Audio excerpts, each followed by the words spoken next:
It is Thursday, Raider Nation. It is time for your third edition of Silver and Black today, this week, an Odyssey original podcast. We're here to talk Raiders football with you. Thanks for being with us. Lots to get to. And as always, bring in my broadcast partner, my good friend, the man of the hour, every hour of the day from what he tells me. It is Mr. Mo Moten. He is the national NFL writer for Bleacher Report, also NFL/Raiders columnist up on sportsnot.com.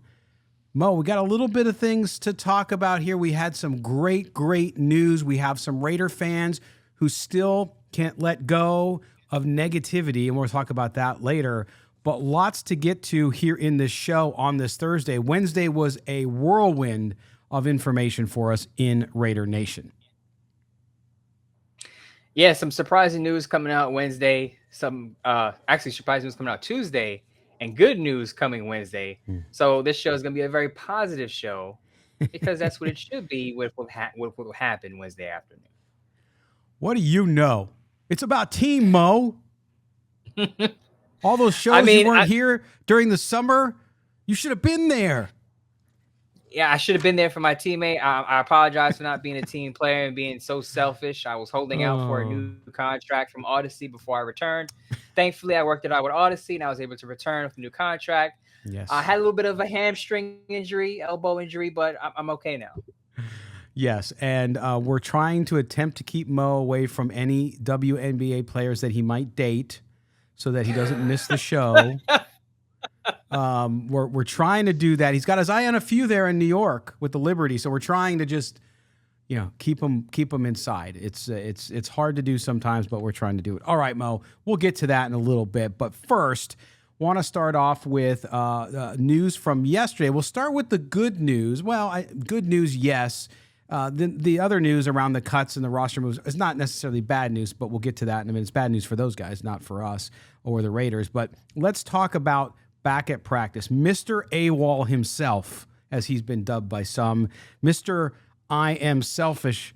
And of course, I'm saying this facetiously, folks. I don't actually believe that. If you watch the show, you know that. Darren Waller back at practice. Trayvon Mullen off the PUP list. Rock Ya-Sin, Johnathan Hankins, all off the PUP list. Bilal Nichols off the PUP list. Mo, this team got a little dose of health after its first preseason game where we saw its weaknesses on the defensive front. We saw some of the weaknesses on the back end too. Now all those guys, they jog out to practice on Wednesday. They're going to be ready, hopefully, to see some time on Saturday against the Dolphins. Yes, in addition to Darren Waller, several defensive players back, several defensive starters back. I remember ending the show Wednesday saying that, hey, hopefully the Raiders get healthy. Hopefully the Raiders stay healthy and they get players back before the preseason game against the Dolphins. And lo and behold, a bunch of players come back. Of course, there's less than a week before players have to come off the PUP list before they have to stay on it for 4 weeks into the regular season. So it's a good sign to get a lot of guys back and get them on the practice field.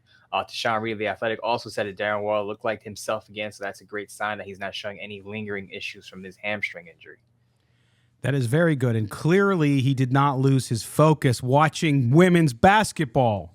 Okay, sorry. So we're back. Trayvon Mullen, also Mo, is back. Sorry, I told you I was full of piss and vinegar today. Trayvon Mullen is back. We talked about that on Tuesday's show, not the mailbag show, but on Tuesday's show, about the defensive backs, about the cornerbacks in particular, that we wanted to see them out there, that they needed to get out there. Trayvon Mullen injury. By the way, Trayvon Mullen, for those of you who don't know, he's not injury prone. He had an injury last year. Previous to that, he didn't have any issues with injury. So I don't know where that narrative is coming from, but it's there. I just want to correct that.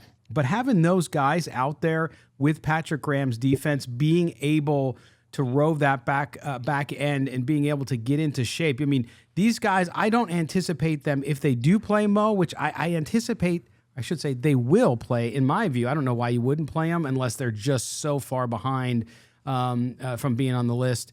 But I think getting them out there, at least for a series, would be good just to get back into game speed. Yeah, kind of like how we saw Merrick and Abram play last week. Get them out there for a series or two just to get them acclimated to the speed of an actual game setting wouldn't hurt them. I do still want to see my guy Anthony Averett back, but again, it's Mm. good news that to me, your cornerback one and Trayvon Mullen, who had foot surgery in March, is back, or May is back. And a lot of people say he's battling for a starting role. I think he's basically the best cornerback on the roster. And you're correct. That's recency bias. Anyone who says that Trayvon Mullen is injury prone, it's just basically focusing on what happened last year. Because as you say, he didn't miss a game his first 2 seasons, and he led the Raiders in pass breakups in his first 2 seasons. So as long as he's fully back from his foot surgery, he's going to be fine as a CB1. It's a CB2 spot that I'm worried about. Not worried about, but I want to see. Rock Ya-Sin, is he the guy? Because he had some ups and downs in Indianapolis. Is Anthony Avery going to be back to challenge him? We'll see as the week goes on. But that's the spot I'm looking at in the secondary. And if we look at also on that interior, Johnathan Hankins is back, good solid rotational player for the Raiders. And of course, there was cuts on Tuesday as well. In those cuts, we'll get to the surprise in a second, but not surprising, Vernon Butler and Nate Brooks on the inside, i.e.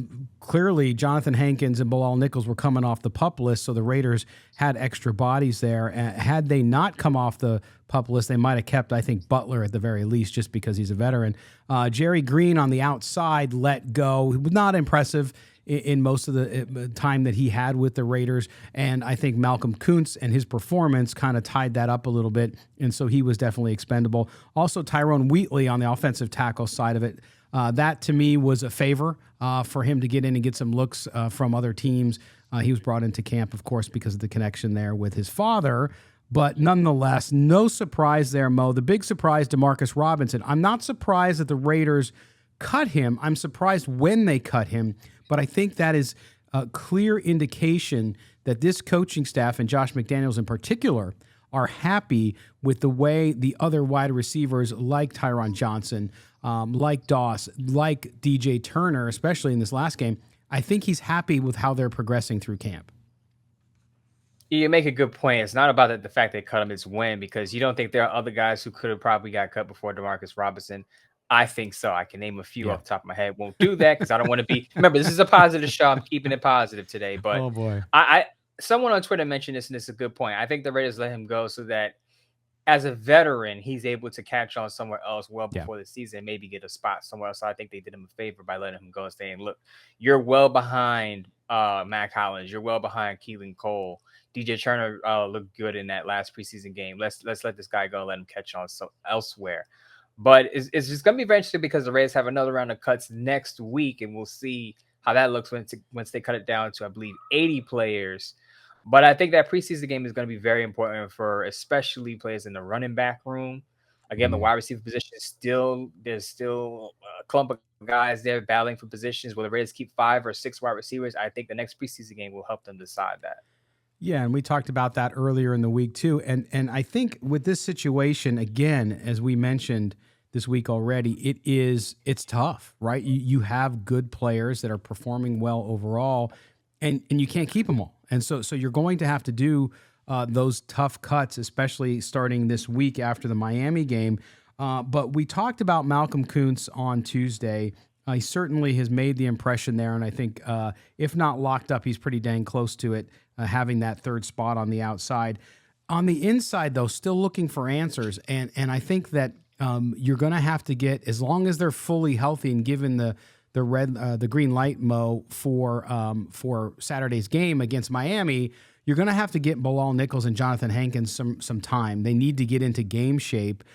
You don't want them to get out there and get hurt again, but you also need to test them, make sure they're ready, because at this point, there's been no roster moves yet. Now, after the next round of cuts, I can see the Raiders probably making some signings, because that's when you start to see pretty good players sometimes get cut depending on their situation. They're going to have to figure out what they're doing on that inside of the defensive line, and those guys are going to have to show what they're able to do and where they're at.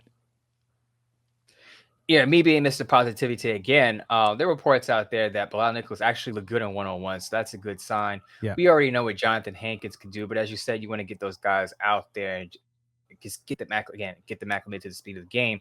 Tagovailoa Amosa, I think they're going to take a close look at him in this next preseason game because he actually played pretty well last week. I didn't have him in my stock up report on Sportsnot, but he had a pretty good game.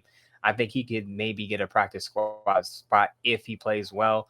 But the defensive line, as you said in the last show, basically in the trenches, both sides of the trenches, defensive line, offensive line, we still need answers there. It's just still not clear there who are going to be some of the starters and rotational players. So I'm still looking at the trenches when the Raiders play the Dolphins on Saturday.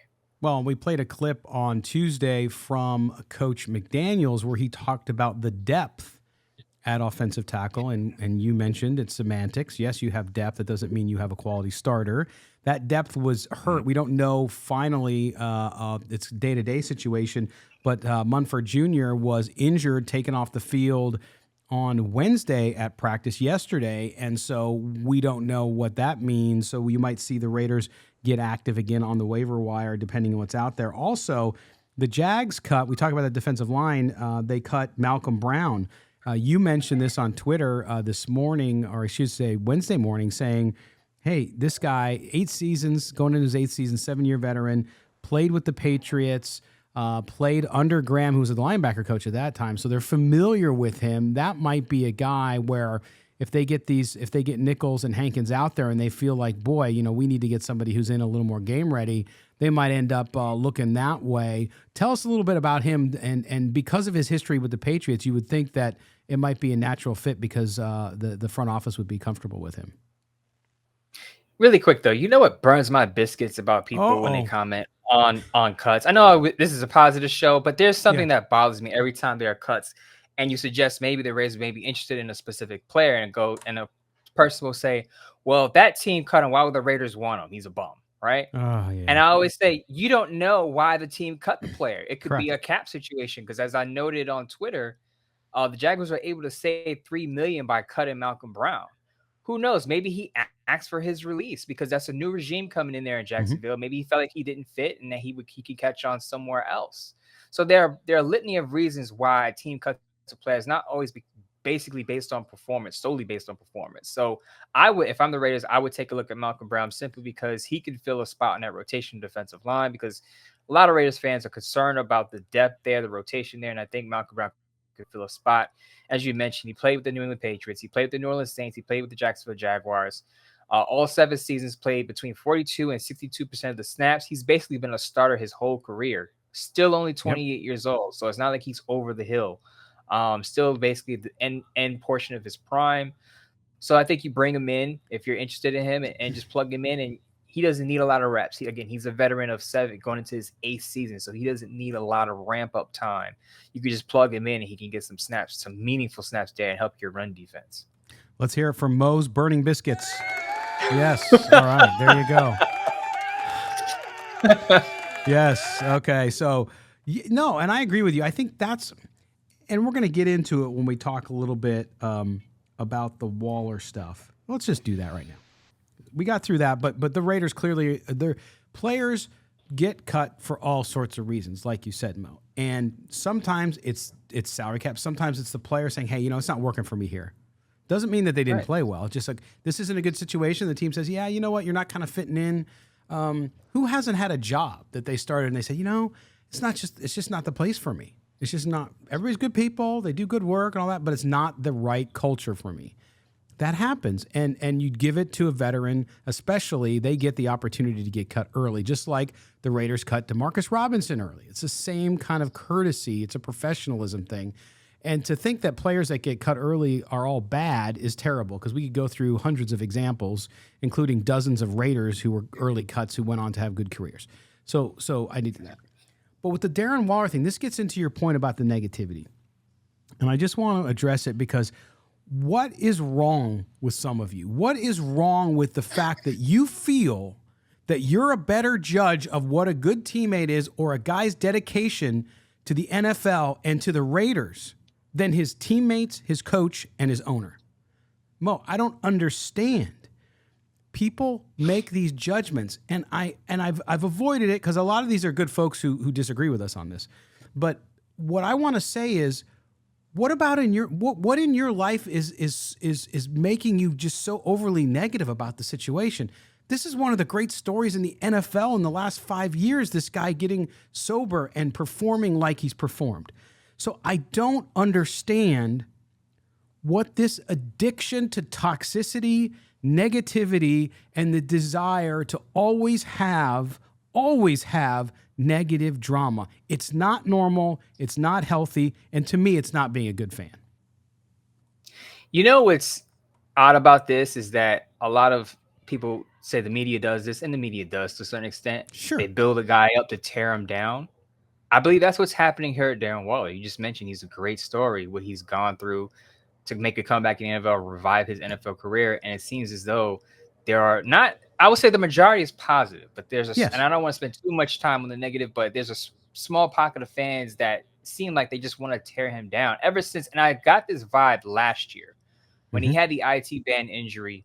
I believe it was his knee and back combined, and he missed a lot of games. He missed several games at the end of last year, and people thought he was milking his injury then. And I try to stay away from telling people how a player's injury, how severe or significant their injury is, because I'm not in their body. I don't know what they feel. So I'm not going to try to tell other fans or other people what's in the player's heart as far as their integrity to the team and how they feel on an injury. I just stay away from those things because you have no idea what's going on with a player. But again, I think it's just he's been built up to be this great story, and now people are trying to poke holes and tear him down. And if you remember, Mo, on the show when we were on the radio in Southern California last year, I said, I was like, hey, Darren Waller, if he gets healthy and they can't sign him, then, hey, you might even trade him. He would have great value, right? So I never said that, though, because I didn't like the player. I didn't think he could contribute significantly to the Raiders. That was more of a business-type mentality. But you're right with this one, this negativity. I don't understand it. And I feel like saying to these folks, all right, come on the show and tell us about where you work. Tell us about who you supervise or who you work with. And can I bring your coworker on and see if you're a good team player? Because look, fans have every right to bitch and complain about whatever they want.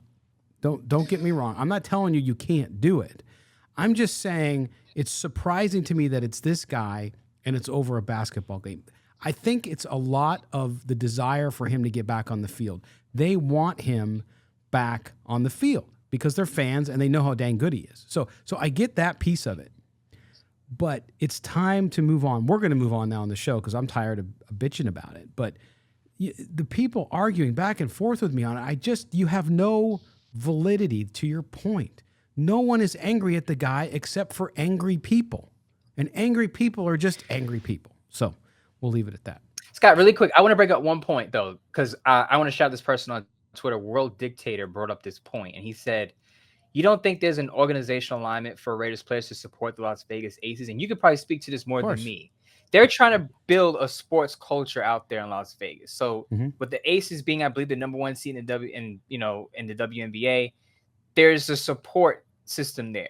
And I'm sure Mark Davis, being owner of that team, plays into that. If you can support the Aces when you can, because they're trying to build a sports culture in Vegas. So it goes both ways, and I'm sure the Aces are going to support the Raiders and the Knights as well. So there's a lot brewing out there in Vegas, and it makes sense. Sure, you support your city. I mean, to me, I always say it. I mean, listen, the players in the WNBA, amazing athletes. I think the product, I don't like it. I don't watch it, and most people don't watch it. I don't care what people say. You can have 10,000 people in the arena, but in Las Vegas, it's very much beloved. It's doing really well there. They had 10,000 people the other night, and so that bucks the trend in the WNBA. So it is a big deal for the people in Vegas. It's a big deal for Mark Davis because he owns them. And the other thing, Mo, do people realize that Mark Davis was sitting courtside at the WNBA game? Do they? No one's mentioned context. And this is really quick. This is the point about context matters. There are some people who just have a certain viewpoint of what Darren Waller skipping out in the preseason game, and they're just going to stick to that viewpoint regardless of what other facts are out there, regardless of the context. But the fact that Raiders players have been supporting the Aces, Mark Davis owns the team. People, that Waller got approval from the team. Josh McDaniels is not making a big deal of it. People are just ignoring all of those factors and saying, no, I feel like Waller's wrong for doing this. And they're entitled to their own opinion. They're entitled to their own viewpoint. But I don't go back and forth with those people because you won't ever be able to change their minds, regardless of what facts you throw out. No, you're absolutely right, my friend. People like that are going to be like that. And they have every right to do that. I just think it's a miserable way to live. but that's totally up to them. But again, Mark Davis missed the Raiders game too. He got over for the second half, but he was courtside for the tip-off of that game. So, but nobody's mentioned that they're mad and that Mark Davis isn't a team player, right? So you have to bring that to light of why that's okay and the player, because the player wasn't playing anyway. Mark Davis doesn't play, but he's the owner. Shouldn't he be there? Oh, well, we'll let it go. Okay, so we are at the end of the first segment. Went by quick, and we got a little, like I said earlier, a little piss and vinegar there at the end. When Mo and I come back, we're going to talk about this full house that the Raiders have in the running back room. It is overrunning the brim of the cup with talent and available running backs. And I'm going to add why that's not surprising for Josh McDaniels, and that it's expected and that's a pattern of behavior for him. We're going to talk about that. We'll also talk about specifically some of the individual running backs, their roles, why it matters within the system. We've talked about Josh McDaniels' system before. We're going to bring that back up again to frame it so that when we talk about these individual players, you can kind of see what their roles are. So we'll do that. We'll step aside. When we come back, that's the discussion. You're listening to Silver and Black today, an Odyssey original podcast. Don't go anywhere. Hey, everybody. Welcome back. Silver and Black today, an Odyssey original podcast where we talk nothing but, well, I shouldn't say that. We talk Raiders football. We talk a little food. We get on our soapbox. We lecture you sometimes. Yes, we do that like we did in the first segment. If you're still with us and you didn't get mad at us, we thank you for being here. By the way, do us a favor, subscribe to the show. Whether you're listening on audio, you're watching on YouTube, hit the subscribe button. Give us a 5-star rating on audio. On YouTube, it's not just enough to hit the subscribe. We need you to do the big favor of hitting the notification bells. That way, anytime a video premieres, anytime we go live after games like we do this coming Saturday after the Dolphin game with Mo, myself, and Murph from Raider Fan Radio, you will get notified. That way you don't have to remember. Your phone will tell you that we're ready to go and talk Raider football with you as well. So we appreciate you doing that. And I bring Mo back in now as through the magic of technology, we connect. Okay, Mo, we're going to jump in and talk about this running back room, as I call it, the Vegas full house. If you look at the situation here and you look at Josh McDaniels' offense, this is where I want to start with this, and that is it's not overly complex. What they do and what Bill Belichick made this championship dynasty around was finding a defensive weakness and then just exploiting the holy hell out of it, right? That's how Bill Belichick and Josh McDaniels won so many games, won 6 Super Bowls. It's sort of what they do. As part of that is taking running backs and using them in the passing game in different ways that create mismatches. For example, we'll start, and I want to start talking to you about this, Mo, on specific players too. For example, in the offense, you'll get a running back on an ISO route where you try to get somebody into man-to-man coverage, create a mismatch, especially players that play in the box. So like on the defensive side of the Raiders, you have a Johnathan Abrams. He doesn't play well in space, right? We saw that over the last couple of years. That's what they do in this running back ISO with the McDaniels offense. When you look at the running back position, you look at this full house of running backs they have, because this is a guy you brought up last show that we want to address. Talk about a situation like that where they create these mismatches by using the running backs in the passing game, and then give us an example of one of these young bucks who fits that role. Yeah, so basically you basically broke it down and explained it. You motion out the running back to see if the other team is playing man coverage. If the linebacker follows the running back, that means, yes, it's man coverage. You send them out in a route, and you exploit that if you're a linebacker, or even if the safety's in the box and they're weak in coverage, a.k.a. a John Abram. Mm-hmm. And I'm not as meaning far as to the pick Raiders on are him. concerned. I'm not meaning to pick on him. I just want to give him a good example. Right, because Raiders fans will be familiar with that. But if the Raiders are going to use a player for that role, and I would kind of expect Brandon Bolden, Kenyon Drake to share that role if they're both on the roster. Again, if Kenyon Drake is on the roster and he's not traded. I think Zamir White has shown the ability to catch the football out of the backfield. I believe he had less than 20 catches at Georgia, but he caught the ball fairly well in the Hall of Fame game against the Jacksonville Jaguars. So I wouldn't sleep on him being a pass catcher out of the backfield. Josh Jacobs improved over the years as a pass catcher. I know he wanted 50 catches, I believe last year. Didn't make it. Mhm. but he did improve in that area. So I think the Raiders have their running backs, basically all of them, could be able to catch out of the backfield if they need them to. Raiders fans should be familiar with the way the Patriots use their running backs, because I believe the Patriots running backs killed the Raiders defense a couple of years ago Oh, when they played yes. them early in the season. JJ Taylor was even involved, and he was like the fourth running back on a roster at the time. So I think you're going to see a lot of that. You're going to see a plethora of running backs get touches, and as you said, they're going to be able to catch out of the backfield because that's part of what Josh McDaniels does in his system. Yeah, and one of the guys you mentioned last week, and kind of being the James White type, and in that situation, in that offense, they call it a rub concept, right? Where you have a two receiver set, and then you bring out, as we mentioned with the box defender, and you confuse that defense. They don't know where to go, and suddenly you have that running back right there to catch the ball. Talk about what James White was so good at, and the player on the Raiders you mentioned as the next James White. Right, and the player I mentioned as the next James White was Zamir Abdullah. He didn't play against the Minnesota Vikings, and that might be a sign that he has to secure a roster spot. We don't know. We'll see what happens against the Dolphins, but he seems to be lined up to be that next James White guy, the pass catcher on third down. The MMQB's Albert Breer pointed that out.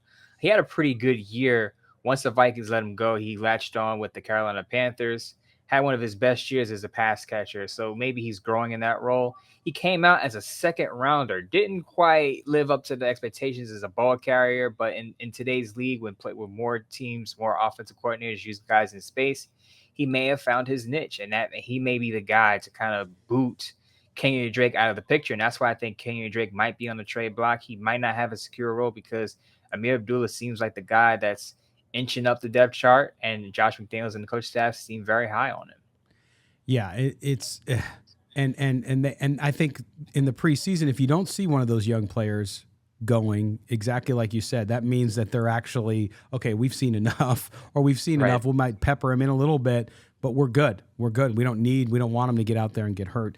And then you look at other sets there too in that offense and using the running back, because I think this is where the question about how many receivers will they keep versus running backs?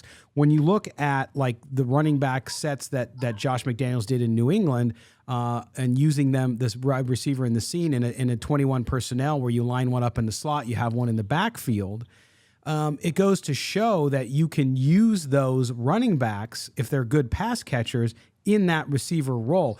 And what I did over the last 4 years is I've seen, and I look back at what they did with the roster in New England, and that seems to be what they've done. That doesn't mean Josh McDaniels is going to do that, but they seem to go a little more running back heavy. And by the way, the last 5 camps in New England, there was every year a story about how stocked the running back room was with the Patriots. So again, when we were talking about why the Raiders wouldn't go get Roquan Smith, and we talked about Dave Ziegler and his pattern of behavior, not just what he did in New England, but just the idea of how these guys operate, we got some pushback on that. Well, you don't know. He went out and got Devontae Adams.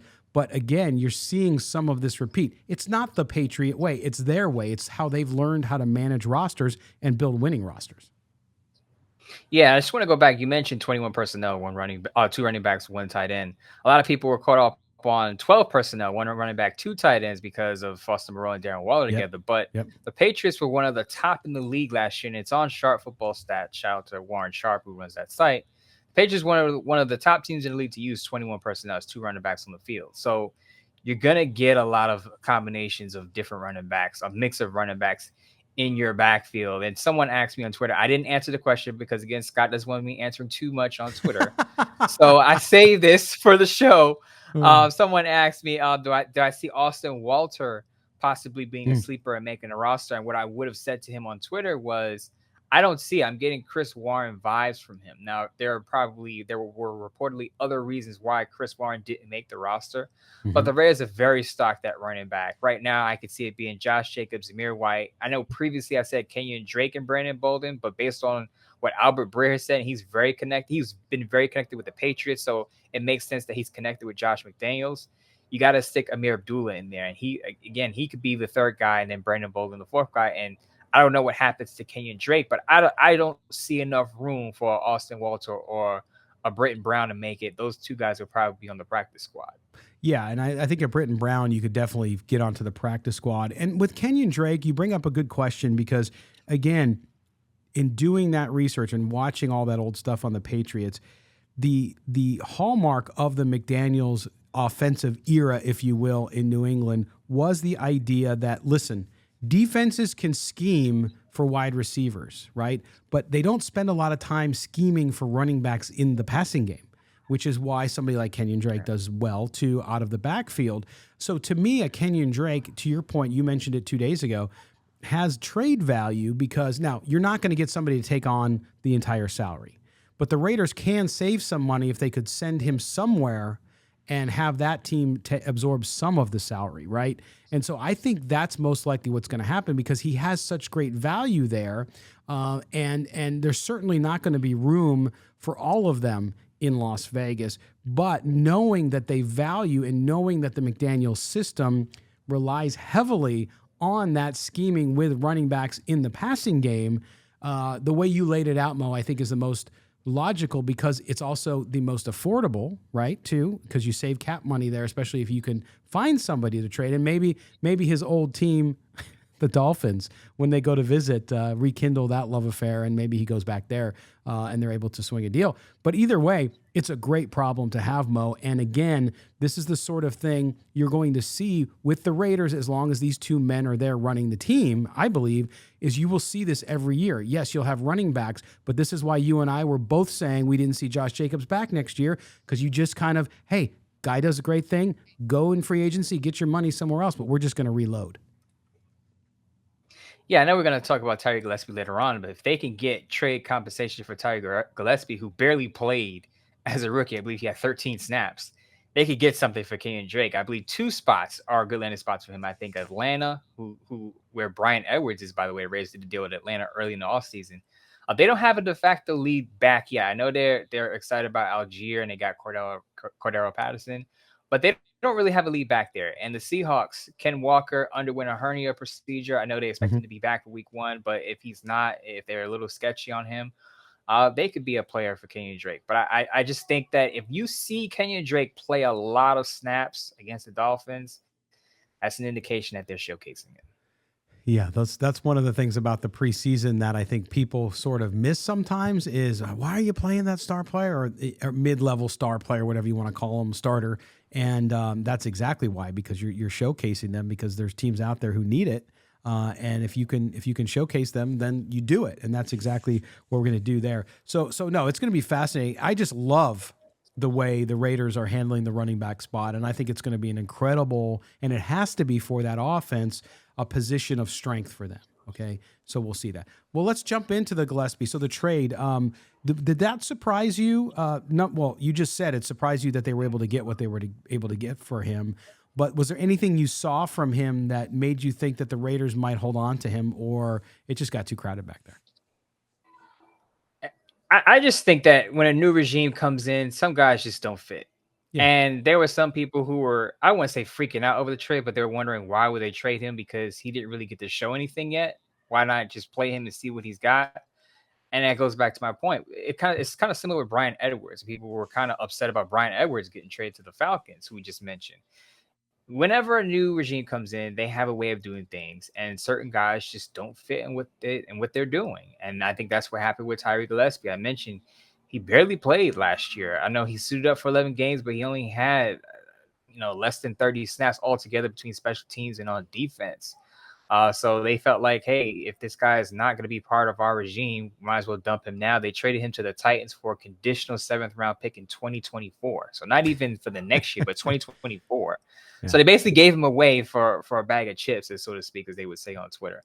Yep. But I think this opens up the possibility. And I ended Tuesday's show saying that I think the Raiders are going to acquire or trade for another safety. I know some people saying, well, this makes Roderick Teamer safe, and I don't think that's necessarily true. No. Because I think Patrick Graham still wants that hybrid guy who can play safety and play slot cornerback, just in case Nate Hobbs has to move outside or he's hurt. You want a good backup slot cornerback, and I think that's what the Raiders are going to go after around final cuts. Absolutely. You mentioned that on Tuesday, and certainly the trade there, to me, that was the indication was, okay, so they're gonna make some moves there. And I agree on Teamer. Teamer hasn't shown anything to me that would build confidence, I believe, in him being that guy. And to your point about Graham's past and what he likes and getting that hybrid position, I think they're going to look for that. If they can find it on the waiver wire or find it via trade, they may able to find it and do it. So we'll see. All right, we're going to take our final break here. At the end of segment 2. Great discussion there on that stocked running back room in Las Vegas. When we come back, we're going to get to our this and that segment. We're going to talk a little bit about where the Raiders rank on the list of the NFL all-time great teams. Yes, there's a ranking out about that. We're going to talk about that, and then we will get also into some fantasy football. We couldn't get Kelly on the show this time. He'll be back next week. But we want to talk a little bit about Mo's going to break down for us. Hey, was there anybody in these early cuts? I got hurt by it. I lost a player. We'll talk about that. But again, my bench wasn't very good, so it's not surprising. But we'll get to that as well after this break and talk a little bit of fantasy football. Reminder, we are doing our mailbag shows, which we did yesterday. Huge hit. People love it. We're getting great feedback. Make sure you mail a question, any question, comment you have for Mo or I, to mail@silverandblacktoday.com.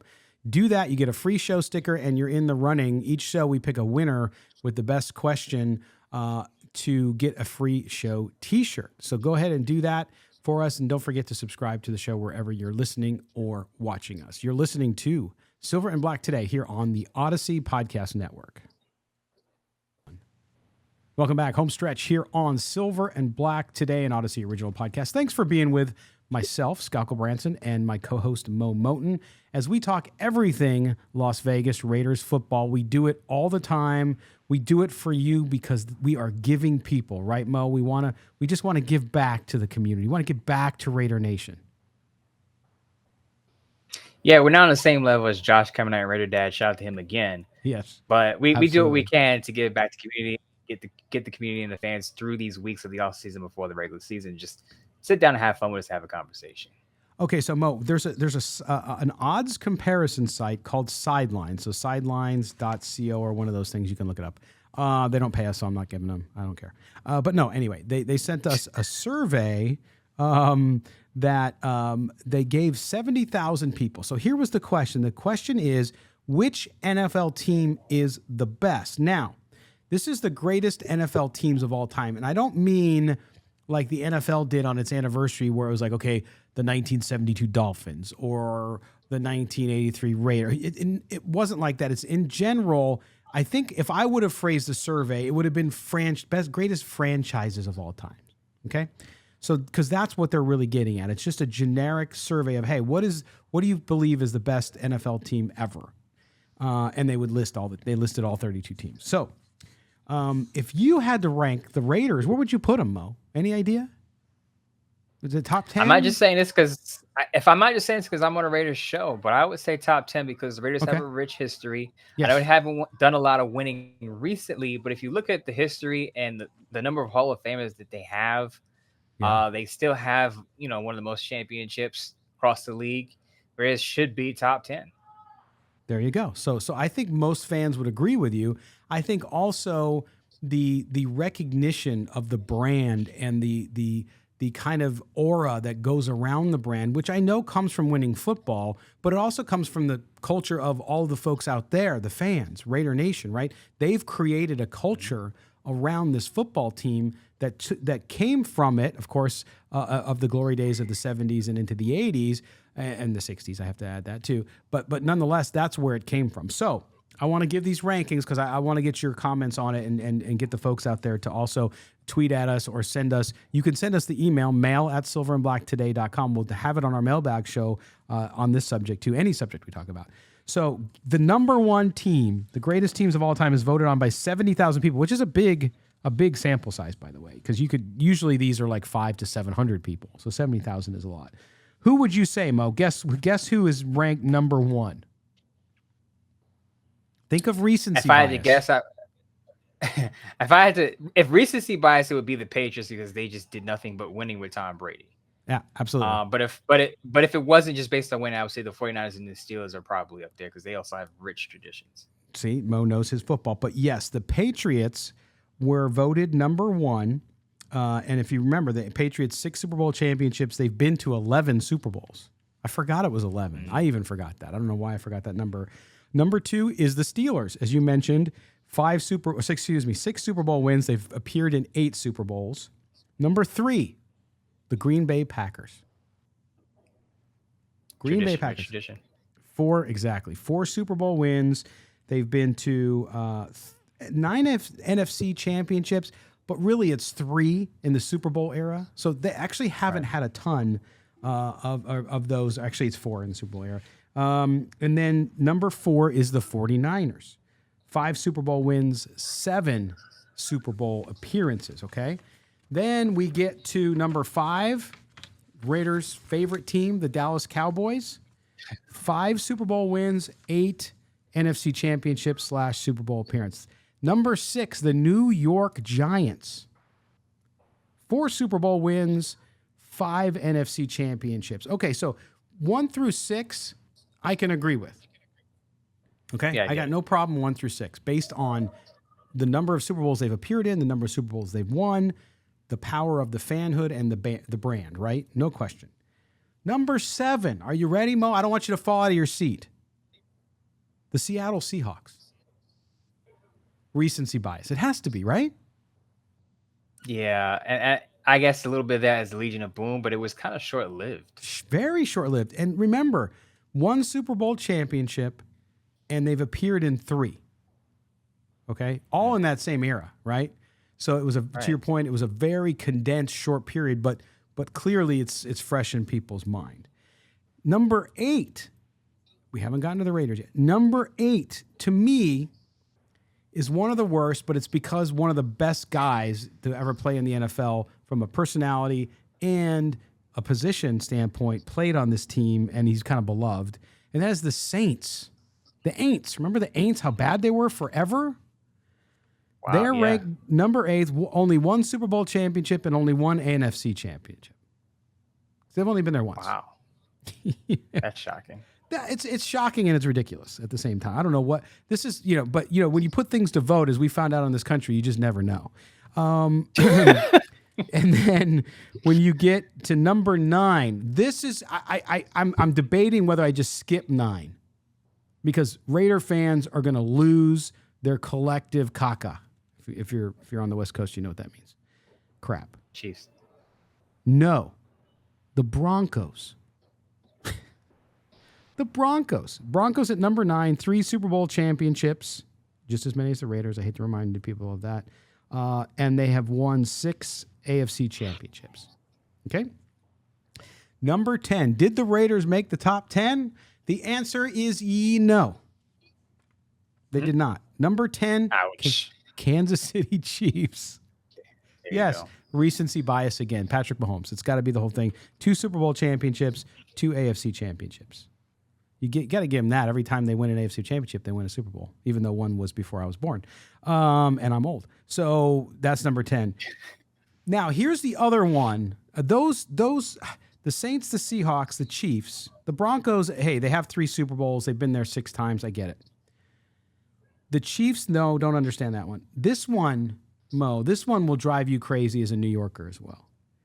Number 11, still no Raiders. The Eagles. The Eagles. 1 Super Bowl championship, 3 NFC championships. I mean, you know what? I'm not condoning with. I'm not on board with that, but you're being careful. I kind of get why they're up there because that was considered when they beat the Patriots. That was considered one of the biggest Super Bowl upsets of all time because remember Carson Wentz got hurt. He went down with the ACL injury that year. Backup and quarterback. Nick Foles led the Eagles to a Super Bowl title against the Patriots, who were a dynasty at the time. Built a statue of the guy outside. Yeah, absolutely. So I kind of understand why they're up there. I get it. Yeah. In a sense. And at number 12, the Las Vegas Raiders. 3 Super Bowl champions, of course, 4 AFC championships.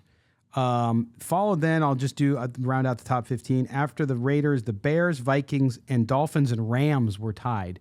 Again, the Rams to me aren't even in the top 20, but they won the Super Bowl last year. Right. So and they were another Super Bowl too. They won the Super Bowl with Vermeil. Absolutely. Right. So they have two. So you got to give them that. It's more than the Eagles. But to your point about the Eagles, and again, it's so much of this is recency bias, which to me, if I'm a Raider fan, I'm going to look at the positive here. You haven't really won in 30 years, but yet you're near the top 10 when people are surveyed about the greatest teams of all time. So that's pretty dang good. Now, if the Raiders start winning, to me, you're going to see them roll up this list because everybody loves the Raiders and the mystique and the image. And when they're winning, as everybody, even people who hate the Raiders will tell you, it's good for the NFL. Right. There are two things I think that hurt the Raiders in this ranking. One, of course, we mentioned it, and fans are going to want to plug their ears, but they haven't won enough right. in the last 20, 30 years. So we understand that.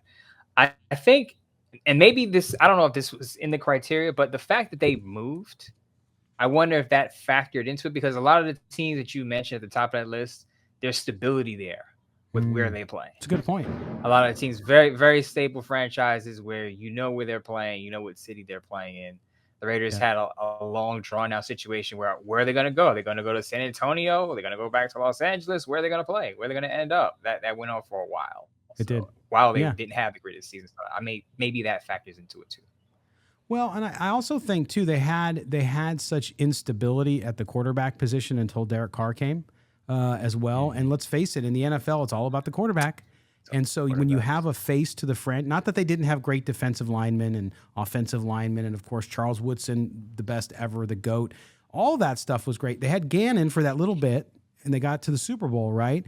But to me, in the NFL, you have a long, sustained quarterback who's the face of your franchise. That helps you too.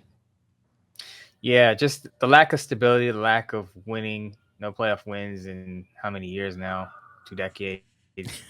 You know, all the things that you care about with a football team, the quarterback, the winning, the culture, where they're playing, the stability. Raiders haven't really had that a lot. But the good news is they're on the right pathway. And as you said, being 12th on this list, despite all of that, is a good sign that if, let's say, they do make the playoffs this year, win a few games, even make it to the Super Bowl, I think they move up that list because, as you said, a lot of people say when the Raiders are good, football's fun again. Right. And I think, too, the Raiders' growth overseas, they played in London all those times, which I know the fans hated and I know the team wasn't a big fan of.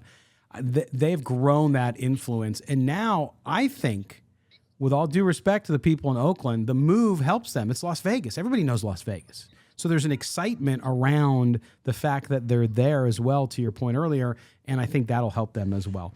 All right, Mo, we're going to switch gears a little for the remainder of the show and talk a little bit about fantasy football. So we saw the first 5 players on each roster, the roster going down by 5, and how does that impact fantasy football? We saw it a little bit. I was mistaken that one of my players already got cut. It wasn't true, and Mo corrected me during the break. Thank you, Mo. But if you look at what happened this week, Mo, with cuts in the NFL, I know it wasn't massive for fantasy players overall because there wasn't massive names, but there was some pretty good players. Talk about that impact and what people need to do if they're looking at their rosters, except for anybody in our league, because they're going to all lose to me. Oh, gosh. What I will say is that the cuts that happened on Tuesday really shouldn't have impacted your roster too much unless you were taking long shots at guys that, you know, could be fringe back end players in PPR leagues, maybe a running back that could be a RB3 that you maybe think could get some catches. Other than that, you should have been encouraged by a lot of the performances. One guy I wanted to point out, Dameon Pierce. Looks like he's the emerging back with Houston Texans. It looks like he could really start the season as RB1 there. So if you got Dameon Pierce on the back end of your roster, kudos to you because he's on the right pathway. I mentioned Kenneth Walker undergoing a hernia procedure early in the other segment. Looks like he's going to have a decent workload because Rashad Penny hasn't been able to stay healthy. So if long as the Seahawks are confident that he could play week 1, if you have Ken Walker on your roster, kudos to you, because it looks like he's going to have a big role. But what I will say is that stay away from the running back star in the preseason. because I mentioned Chris Warren early in the show. Chris Warren led the league in rushing yards when the Raiders had him. He was the preseason star, and he didn't even wind up on the roster. They stashed him, had an injury, may or may not had an injury, didn't play, and now he's out like of the Darren league. Waller? May have had an injury, but it's like, be careful about running backs who show up in a preseason and run for a whole bunch of yards, because a lot of times they're getting a lot of touches because they are back-end roster guys, and they're not going to necessarily have a big role during the regular season. I got a note from somebody, and he was somebody who wanted to get in our Silver and Black Today listener league, which we'll talk about next week, but got in too late, so he couldn't make it. But he messaged me the other day, and he said, "Hey," he's like, "Did you see this report about I forgot, it was the receiver from Tennessee?" And he's like, "Did you see this? It says he's doing terrible. He might not even start. They're not committed to him." There's a danger in that too, Mo, because if you watch the playing time in the preseason, to your point, I think you get a better indication. But you see these reports because God bless everybody in the fantasy football industry. It's awesome. It's great. We all love it. And you do it too. But you have to write about stuff. And hey, if that week there's some negativity around a player because whatever, be careful if you have a player not to let them go and drop them just based on you see a Yahoo story or an ESPN story about that. Isn't that true? Don't you kind of have to stick till you get to final cuts and then take some definitive reports, especially from the guys who cover the beat? Yeah, and I think you're talking about Treylon Burks, Tennessee Titans wide receiver, maybe. Yes. He's on my team, because he had an issue with asthma early in the offseason during OTAs, and I read those same reports that there are some issues where he may not start. He may be behind Robert Woods and Westbrook out there. I wouldn't let him go simply because they drafted him in the first round, so that they obviously expect him to contribute right away. Right. You don't drop a first round wide receiver after a few bad reports. You hang on to that guy because obviously the team drafted him high for the reason. So for the people out there who picked up a wide receiver in the first 2 to 3 rounds, hang on to that guy, because even if he has a rough outing during OTAs or mandatory minicamp or early training camp or even the first 1 or 2 preseason games, he may catch on during the regular season or at some point in the regular season. So hold on to that ticket. I wouldn't let go of a guy unless he gets hurt. A guy that says unless he gets hurt or he's clearly wide receiver 4 or 5 and just had a terrible offseason from start to finish, then yeah, if you got a hot guy that's not a hot guy, but a hot free agent on the market that you want at the back of your roster, pick that guy up. But otherwise, hold on to your first and second round rookie wide receivers. Good advice. There you go from Moestradamus himself. He's going to lose in our league, but at least he's going to give you good advice. Scott's very confident today. I'm just it's not confident. I'm the new you're the Vince Lombardi, so I'll be the Bill Belichick of fantasy football. The new age. Yeah, well. Anyway, on to week 1. Yeah, that's right. On to week 1 where we play each other. We have a couple weeks to let that ruminate until we start talking trash about it. So it'll be fun. But that brings us to the conclusion of this Thursday edition. Mo, this Thursday edition was so fun, so good. I think we should just do another extra little show tomorrow and make it 4 days in a row. What do you think? Yeah, we love the fans so much. We're just going to throw an extra show at you because that's how we feel. We really love you guys tuning in, and we appreciate you, and that's our gift from us to you. It's a gift. Absolutely. That's right. The gift of Raiders content directly from Mo, directly from Scott, directly from Silver and Black Today, and Odyssey. So you're welcome. But tomorrow, Mo, we're going to get together and we're going to be focused. We're going to focus on, yes, it's a preseason game, so we're not as worried about who's going to win and all that kind of stuff. What we're worried about and what we want to focus on, we're going to give you 3 Raiders players to watch for various reasons in this game in Miami on Saturday. So that's going to drop tomorrow morning on Friday. So just if you've already subscribed, you get it anyway, so you don't have to worry about it. If you haven't subscribed, do so, and it'll be delivered so you can, on that Friday, the Friday commute is the best because you know the weekend's almost here. So definitely want to do it, and we'll have fun time with that show. So we'll drop that on tomorrow morning, so make sure you're there, and we'll give you what you need to watch from our point of view with these Raiders players as they get ready for the next round of cuts next week. and roll towards the regular season. All right, Mo, I will talk to you tomorrow, and I will be less crabby, I promise. Yeah, and shout out to the Las Vegas Aces. Be like Daryl, support the team. They're the number 1 seed out there, doing great things. Las Vegas. We want Las Vegas to be a sports city, so support the Aces. Go to the games, watch. Mo says, Moe says, SEZ. Mo says. New segment. Mo says. Okay. No, there you go. But there you go. Also, I want to close out the show. I know it'll sound like a bummer, but I want to remember my good friend Caesar Wright, a childhood friend of mine who passed away on Tuesday night after a battle with a rare form of cancer.